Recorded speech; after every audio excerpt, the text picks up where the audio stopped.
ఆత్మ వలన స్వస్థపరచు వరము, ఆత్మ వలన అద్భుత కార్యము చేయ శక్తి, మరి ఒకరికి ప్రవచనము, మరి ఒకరికి ఆత్మ వివేచన, మరి ఒకరికి నానావిధ భాషలను, మరి ఒకరికి మాట్లాడదాము చెప్పు శక్తి అనుగ్రహింపబడి ఉన్నవి.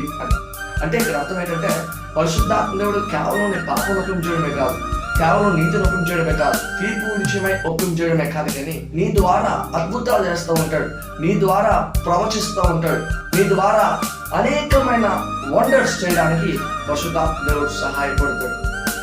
హల్లెలూయా. ప్రతి క్రైస్తవుడు ఈ వరాల పట్ల ఆసక్తి కలిగి ఉండాల్సిందే. దీనికి విషయమే మరొక వచనం నేను చూపిస్తాను.